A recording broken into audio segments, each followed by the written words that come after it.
আসসালামু আলাইকুম রহমতুল্লাহ। ভারত আমিরাত ঐতিহাসিক চুক্তি, সামরিক অর্থনৈতিক চুক্তি করে ফেলল।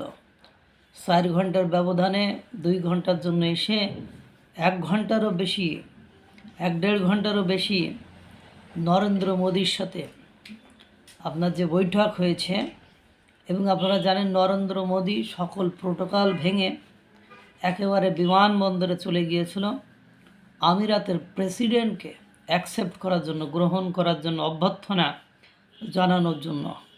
এই মুহূর্তে এই চুক্তি যে কতটা গুরুত্বপূর্ণ সেটা বলে ভারত হয়তো বা বোঝাতে পারবে না, কারণ পারিপার্শ্বিক অনেক চাপে ছিল, সেটা অনেকটাই মাথা থেকে নেমে গেছে বলে অনুমান করা যায়। কেননা আপনারা জানেন ইতিমধ্যে ইসলামিক ন্যাটো জোট যেটা গঠন করতে চায় তুরস্ক, সৌদি, পাকিস্তান, এখন যদি আমিরাত, এদিকে আপনার আফগানিস্তান ইতিমধ্যে ভারতের নিয়ন্ত্রণে, এখন যদি আমিরাত, সংযুক্ত আরব আমিরাত যে সামরিক চুক্তি করে ফেলল, এতে করে ন্যাটো করেও খুব বেশি সুবিধা করতে পারবে না, সেটা অনেকটাই পরিষ্কার হয়ে গেল।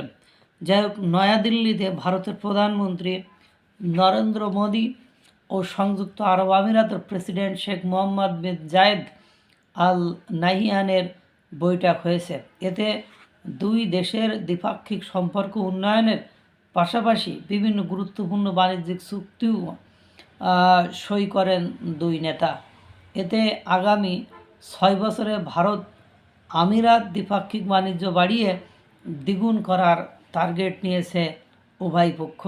20,000 কোটি ডলারের বাণিজ্য লক্ষ্য নির্ধারণ করা হয়েছে। বৈঠকের ফাঁকে চূড়ান্ত হয় 300 কোটি ডলারের এলএনজি চুক্তি।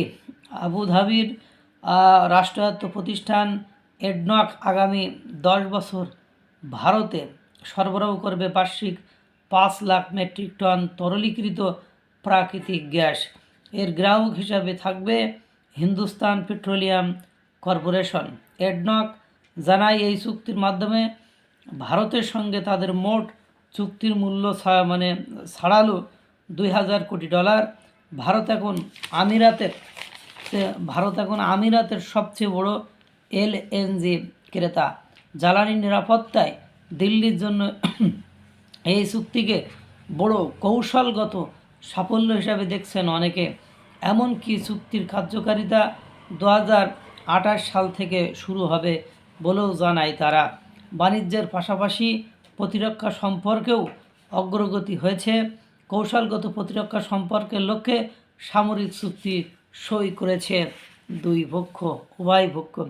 এই মুহূর্তে গ্যাসের বাজার বিভিন্ন দেশে কী পরিমাণ আগুন সেটা আপনারা দেখছেন। বাংলাদেশের অবস্থা তো মোটামুটি আপনারা শুনেছেন যে গ্যাসের বাজারে কিভাবে আগুন লেগেছে। এবং আপনারা ওই যে প্রথমেই বললাম যে ইসলামিক ন্যাটো বা জোট করার যে পরিকল্পনা করেছে সংযুক্ত আরব আমিরাত, এদিকে দুবাই বা কাতার, এসব রাষ্ট্রগুলো যদি ভারতের সাথে থাকে, ওদিকে পাকিস্তানের পাশে থাকা আফগানিস্তান ইতিমধ্যে ভারতের সাথে আছে।